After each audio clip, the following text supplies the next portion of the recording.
وآخر دعواهم أن الحمد لله رب العالمين. ألقي في روعي أنه لن تموت نفس حتى تستكمل رزقها. اللہ کے پیارے پیغمبر فرماتے ہیں میرے دل میں القاء کیا گیا کہ دنیا میں جو بھی آیا ہے جب تک اپنا رزق کھا نہیں لے گا اسے کبھی موت نہیں آئے گی.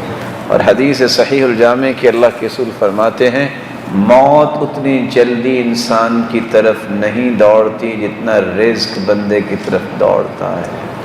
وَإِنَّ رِزْقَ الْمُؤْمِنِ يُسْتَبْطَأُ. مومن کا رزق بسا اوقات گناہوں کی وجہ سے لیٹ تو ہوتا ہے، مومن کا رزق بند نہیں ہوتا. وَمَا مِن دَابَّةٍ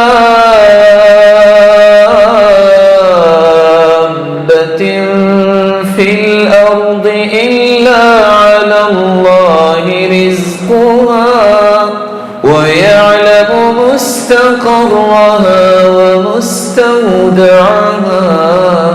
كُلٌّ فِي كِتَابٍ مُبِينٍ.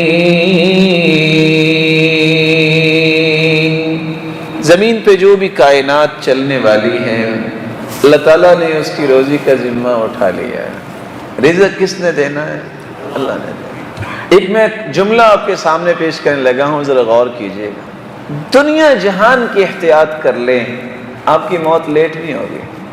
دنیا جہان کی بے احتیاطی کر لیں آپ کی موت پہلے نہیں آئے گی. ایک وقت ہے، جو چاہیں آپ جتن کر لیں ملے گا وہ جو اللہ نے لکھا ہے، اس سے زیادہ نہیں کر سکتے. اور جو اللہ نے دینا ہے وہ آپ کو پتہ ہی نہیں چلے گا کہ کیسے آ گیا. یہ ایمان اور یقین جب تک نہیں ہوتا نا بندے کو زندگی میں چین آتا ہی نہیں ہے.